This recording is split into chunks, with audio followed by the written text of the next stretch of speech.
Hi everyone, and welcome to Klugula Reads his Classics. We are on installment number 24, and if you've been following along, you are aware that we are about to go into the final chapter of Below the Surface, that story I wrote at age 15, and I can say this one last time.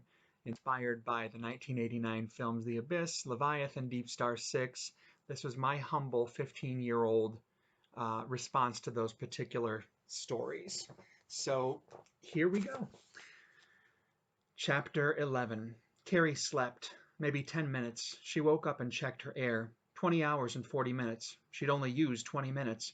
Her food and water was low. A small supply of both were stored in the pod. Carrie wondered why Johnson had come after the crew of Frontier 3. Revenge? Her family had treated him badly, ignored him completely. He obviously came here to explore these waters in an attempt to get attention from them. It worked, but he was soon never thought of again. Carrie often wondered what Johnson did so that he would be forgotten. When she was 18, they explained it to her. Mother, Carrie walked around her as she cut vegetables for that evening's meal. What? She kept her eyes on her work. You never did tell me what Johnson did that was so awful. What did he do? Carrie stopped to her left side. Carrie, we've been through this before. I don't like talking about him. She turned back to her vegetables. Mother, I was 10 years old the last time I asked you. I'm 18. Carrie slammed her fists on the table. God damn it, Carrie. Carrie's mother threw down her work. Fine. You want to know? He raped a woman years ago. My God, again with the rape. You want to know the details? You go to the library. Her mother stormed from the room, and Carrie could hear her slam the door. Carrie checked up on her distant relative, Johnson Lapierre. The woman who he took advantage of was a woman named Alyssa. Carrie flashed back into reality at her last thought. She looked around her small prison and sighed. She would be dead in a couple of hours, and there was not anything she could do to prevent it. She looked down to the women's sleeping quarters and stared at it for a moment. She was about to look away when she saw the light come on. Her pod began to move. Carrie looked around frantically. The pod was moving all right, but it was going the wrong way. Shit! Carrie began pounding on the glass and then the buttons. The pod came back to its starting point and the door slid open. Carrie stepped out and looked around. She was out of her cell but into the main part of the prison. That's pretty clever. She stomped her foot and cursed under her breath. All was quiet. Carrie began walking to the other beds, and as she did, the pods began to close and move. She hurried over to the nearest one, her back in pain from her burns. She tried not to think about it. She did not make it to the pods. They left, and Carrie watched them go. She went to the door of the sleeping quarters and ventured deeper into the complex, not knowing what to do. All she knew was that she didn't have a chance against the man who shared the watertight, safe, oxygen-giving, silent, dead station. Up on the surface, many, many miles above Frontier 3, the four survivors who left the station below and made it to the surface safely waited for any possible rescue. How long has it been since we saw that boat? Lori tried to protect her body from the glaring sun. An hour or so, Alan was laying down in the small raft that the four had constructed from their four pods. Good. Alyssa dangled her feet in the water and stared out at the vast ocean. She looked down to the water. Something caught her eye, and she stopped her legs. Lake, come here. Alyssa pointed to the water. Look. Lake slid over to her and looked down into the water. Something approached them at a quick speed. Lake watched it get larger, and its features became more visible. He watched for a moment longer, and then his eyes lit up. It's a pod! Carrie's coming! Lake pointed and looked over to Alan and Lori. He looked back and noticed something behind the pod. He squinted to see through the waves. It was another pod. He looked back up. There's another pod behind it. Lake pointed again. Alyssa watched too and noticed another pod behind the second one. There's a third. Alyssa looked up to her friends with a puzzled look on her face. The first pod hit the surface and everyone was sprayed by water. The second came up, followed by the third, and to no one's surprise, a fourth. Carrie may be in one of them. Lake began to paddle his hands in the water, not even thinking of how Carrie could have managed to send four pods at the same time. Their homemade raft approached the second pod, it being the closest. No one. Alan checked the first pod. Empty. Lake looked in the third pod. Nothing. Only the fourth pod remained.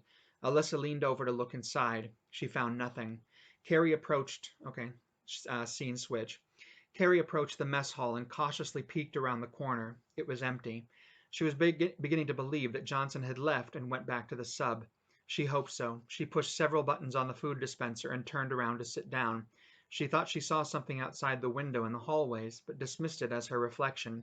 She was wrong. Johnson stood outside the mess hall door and waited. Carrie finished her meal and got up to go to the sub, now completely relying on the untrue fact that Johnson was gone. She turned the corner and came face to face with the man she least expected to see. Oh my God! She turned to run, but almost tripped over Walter's body. She backed away and into Johnson's arms. He grabbed her around the waist and picked her up. She began to scream and kick. Johnson squeezed, and Carrie took air in big gasps. Johnson, she whispered, trying to talk to him. I never did anything to you. It was the family. Besides, you raped someone. Carrie gasped for air. Please, Johnson, she pleaded with him now. The family, Johnson spoke, his voice gurgling and raspy sounding. You are the family. His squeeze tightened. Carrie tried to look at him. Her eyes were wide and they looked back and forth. He squeezed her tighter and tighter. She stopped breathing the precious oxygen that was needed to survive below the surface. Carrie was dead. Johnson watched her fall to the floor and began to walk the hallways continuously. All right, so I'll move right into the epilogue because, we're fancy here. Epilogue. Laurie Simonson, Alan Sands, Alyssa Eric, and Lake Michaels were rescued several days after their pods appeared. They lived off the small amounts of food and water in the pods. All were safe. Memorial services were held for the rest of the crew. Johnson Lapierre finally got revenge on the rest of his family, Carrie Gordon. She would die in peace along with Walter Michaels. Johnson would forever roam the hallways of Frontier 3. His soul would never rest.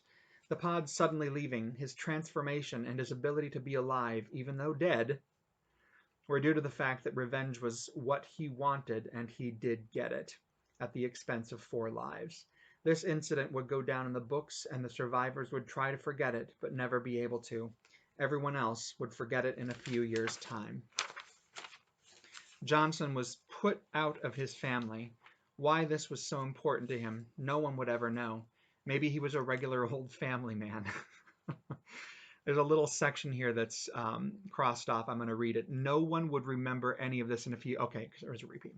The ocean is an unexplored place that would catch someone's curiosity in time. They would explore, and what they would find would be unknown. If they would find the underwater station, Frontier 3, they would find Johnson still roaming the corridors in the Mariana Trench of the Pacific Ocean, blank miles below the surface. So I never did get that. Finally, I actually have back of the book, so a little, I guess, logline description of the book that would have gone in there had it been published. Back of book, below the surface, in the Mariana Trench, a place unknown to man, is where Johnson Lapierre will get his revenge. Spoilers. 8 people sent down to retrieve his remains. How many will return? Johnson wants revenge on his distant relative, Carrie Gordon. Doesn't look like that was finished. Kind of an abrupt ending, but it is an ending. Below the surface, we've gone through, I think, 11 chapters, 11 installments of Klugula Reads His Classic to get through this extensive piece I wrote at age 15. I hope you've enjoyed it.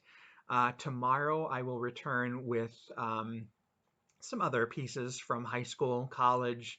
We'll see what sparks my fancy, and I'll bring that to you tomorrow.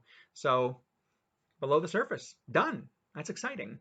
So I will leave you with the usual quadruple S. Stay safe, stay secure, stay smart, and stay well stocked.